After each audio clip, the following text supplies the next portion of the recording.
Hello, it's Rob from Fountain Pen Journey.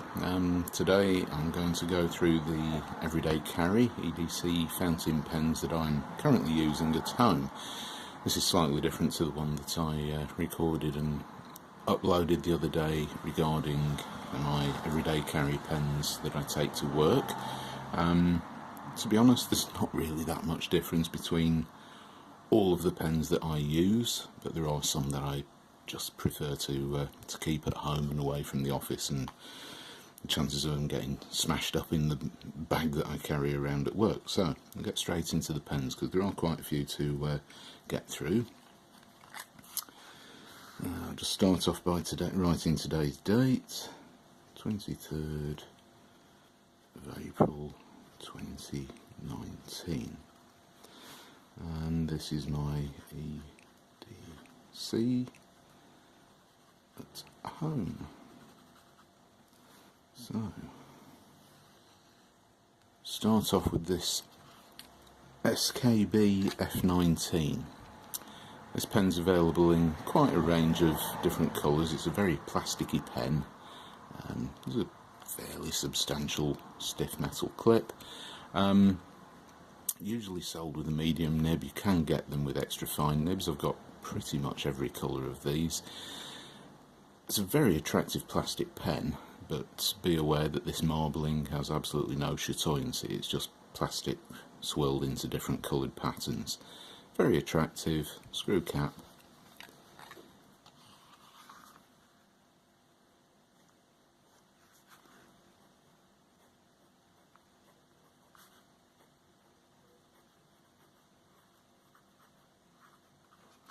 The ink in this is Diamine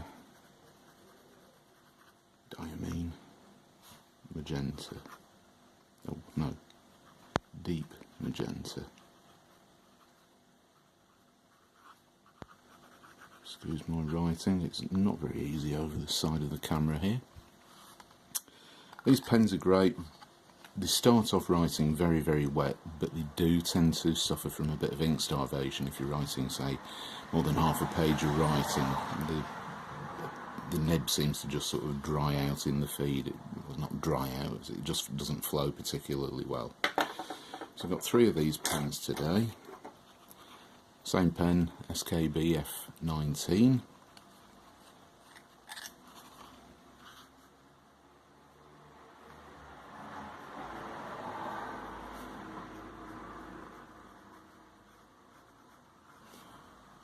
The ink in this is another Diamine ink, and this one is Diamine Cerise.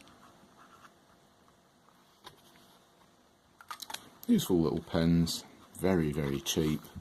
Get £1 or something off eBay, including postage from China, so it's, you know, very inexpensive, and they do the job fairly well.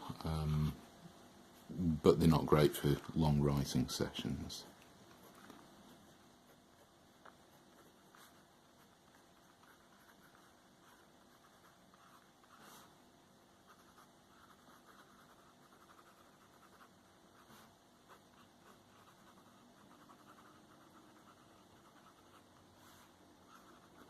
So, Waterman Harmonious Green ink paired with the Diamine SKB F19 green finish. Very attractive colours. Always hints that there's going to be some chatoyancy, but there really isn't. There's none whatsoever. Moving on to an Ohto pen. These are Japanese pens, usually quite inexpensive. This is the Ohto Dude. All metal pen, faceted finish. Very nice pen. Push to uncap the cap.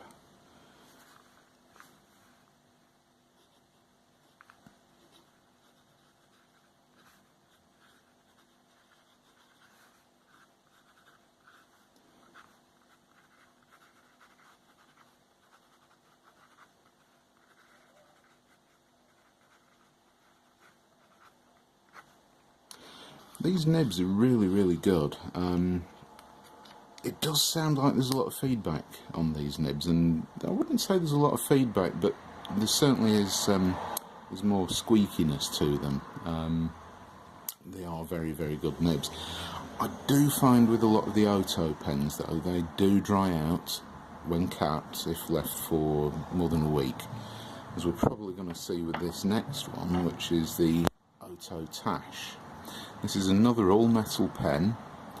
Really, really nice little tiny, tiny pocket pens. Very small. Compare it to the Ohto Dude, which is a more average size pen. Yeah, quite small, quite slim. I don't normally like slim pens, but these are actually very comfortable to write with. And what happens is the cap is really, really long, unclips quite securely down here. So you've got quite a long section, push to post, and you get a quite long pen, which when posted makes it, you know, quite a long pen. It'll be interesting to see if this this one works, because this hasn't been used. Oh, yeah, it does.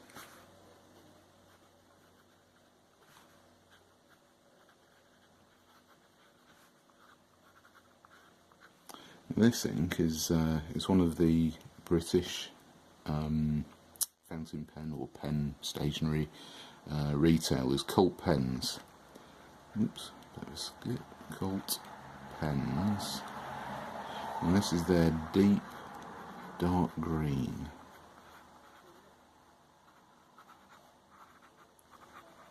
Which is actually manufactured by Diamine.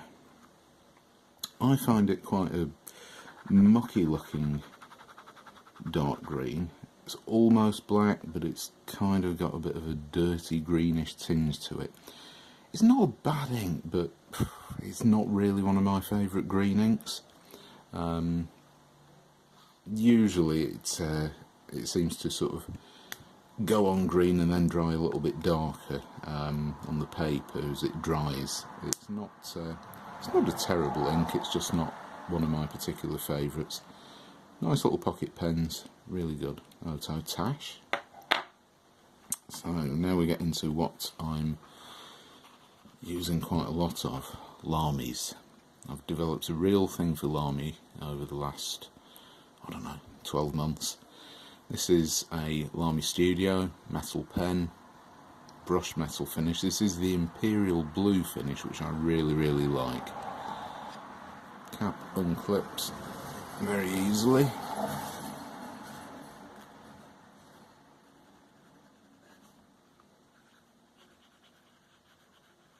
Very, very nice pens. This is a medium nib. Can't see where I'm going on the camera down on the when I'm writing down here on the camera.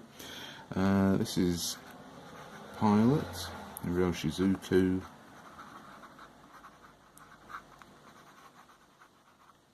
Shin-kai, which I believe translates to deep sea. A lovely, lovely dark blue ink, almost blue-black, but still got quite a nice bluish leaning towards it. Lovely pens. A lot of people complain about the very shiny, polished section on the Lamy Studio, and they find that their fingers slip when they're writing due to sort of sweat, grease, things like that. Luckily, I don't have a problem with these pens, which is why I've got two of them. I've also got this one here. This is the matte black finish, brushed metal. This is also a medium nib.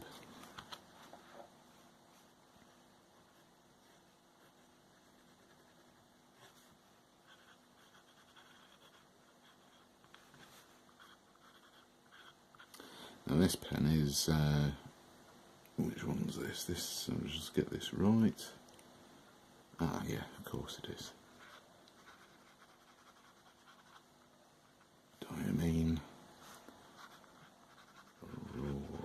Borealis. Lovely, lovely greenish teal. Really, really nice ink. Love it. Absolutely love this colour.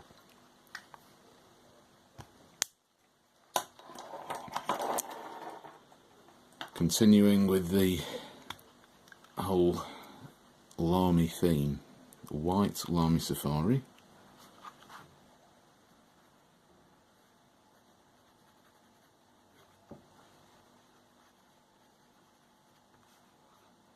I tend to go with medium nibs. I do love the medium Lamy nibs, nice and wet, a little bit on the broader side. And this ink is another Colt Pens ink, manufactured by Diamine, and this is Colt Pens Maureen.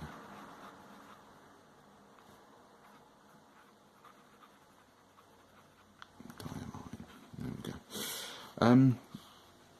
This is a blue ink. It's a very nice blue ink, very, very good writing ink. But it has a red sheen to it, which is the whole point of their two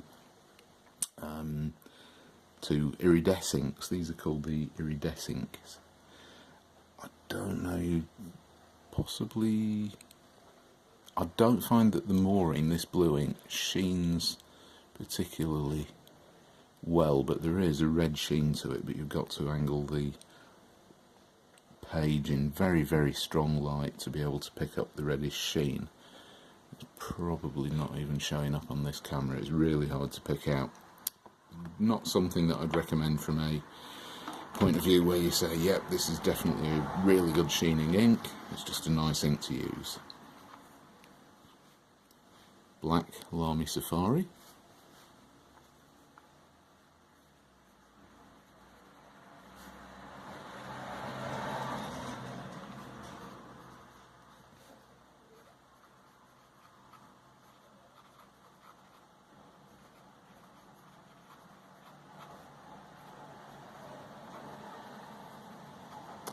This is also one of Colt Pen's inks that Diamine,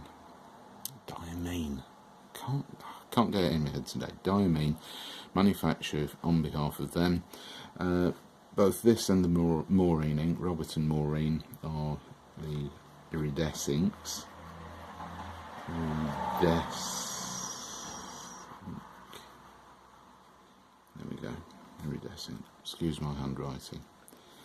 This particular ink really does sheen quite well. It's a very sort of reddish purple burgundy, but it has a greenish sheen. And on most papers you can pick out the sheen. I do find, I mean, it is evident on this paper, it's not the best. It's more apparent on white paper. This is a Moleskine notebook. There's definitely some green sheen to it. Unfortunately, I find that as the green sheen develops, it makes the ink look a little bit brown, and I'm really not that much of a fan of brown inks. So it gives it this funny sort of greenish sheen under good light, but it makes the ink look a little bit brown when it dries. So it goes more of a burgundy brown rather than a sort of reddish purple, which is a bit of a shame, but still a nice ink. And hey, it's called Robert, so yeah, that's my name. I'm going to go with that. So move up to another page. Green Lamy Safari. Yep. I use a lot of these, use them all the time at home.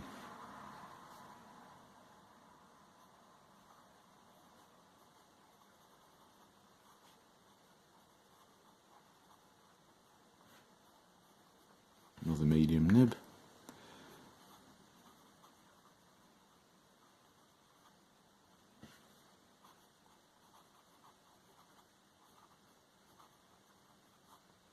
So, green ink, green pen.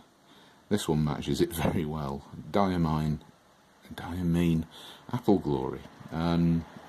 I find it quite a bright, sort of, it's hard to describe. It's a very, very bright, colourful green. It looks almost like a felt tip sort of green. Not really a massive fan of it. I like green inks, and I'm still trying to find the perfect green ink for me. This isn't it. Not that it's a bad ink, there is some good shading to it, but it's just not really my sort of green. It's a little bit too bright and a little bit too colourful. So, continuing with the Lamy theme. Lamy 2000, absolutely wonderful pen. Really, really good. Bauhaus design that I absolutely love. Really good pens. Piston filler.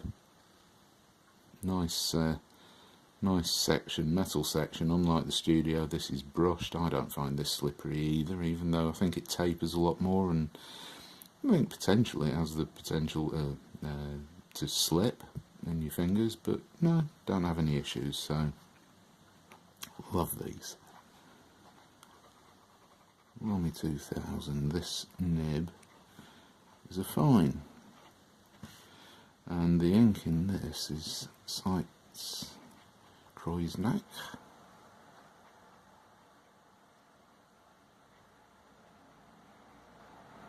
Slate grey.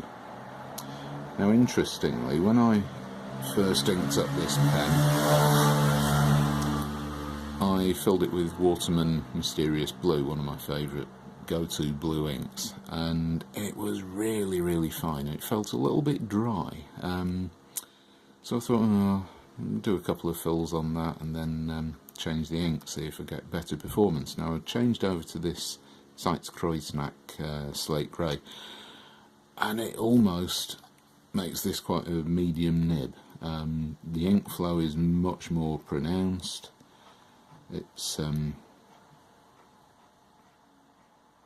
yeah, much broader. I'm guessing that the ink flows better in this particular pen, and it's a much more pleasant writing experience for a fine, as far as I'm concerned, for this particular pen. But maybe the Waterman ink just wasn't suitable for it. So, very good ink pairing.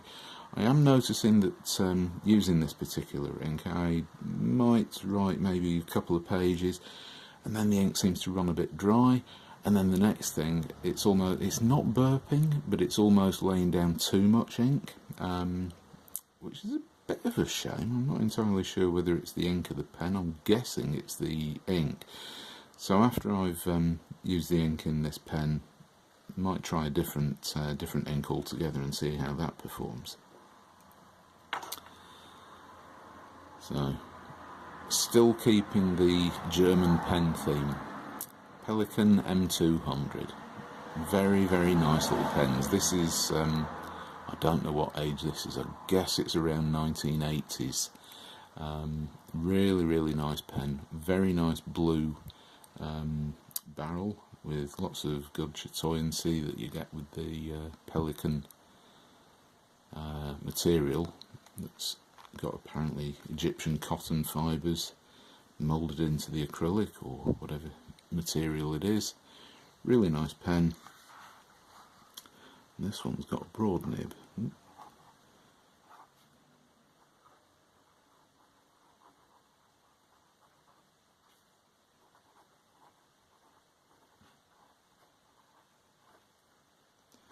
The ink in this is my current go-to black, which is Rohrer and Klingner. Leipzig black.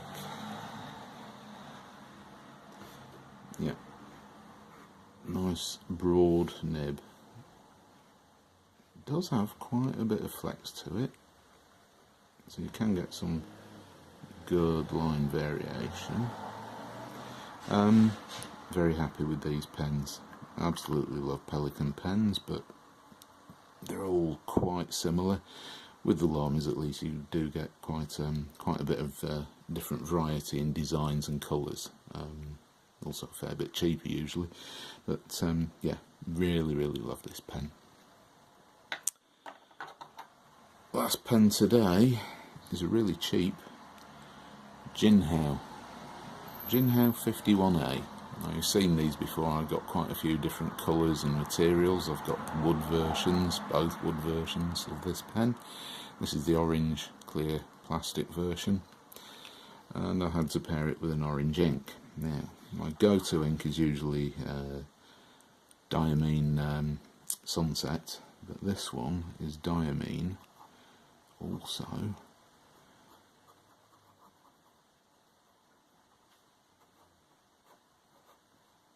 extra fine nib, extra fine hooded nib, Diamine and Diamine Amber.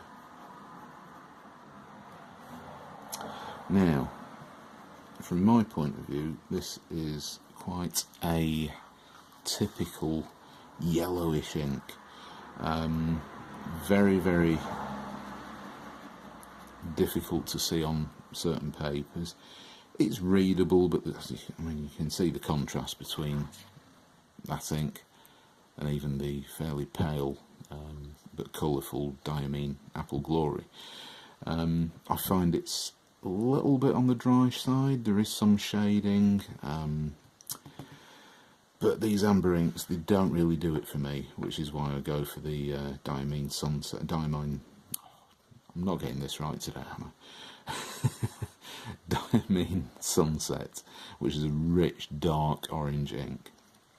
So these are the pens that I'm currently using at the moment at home. A lot of these are getting quite low in their ink levels, so I'll be cleaning those out, maybe refilling a few, but I might even be rotating my pens, which is the whole point of these little pen rotation everyday carry videos. Yeah, lots of different pens, lots of different inks, keep things different, try things out. So when I refill them, start doing a few bits of writing with them, I can talk to you more about the pens that I'm using then. So thanks for watching. Bye.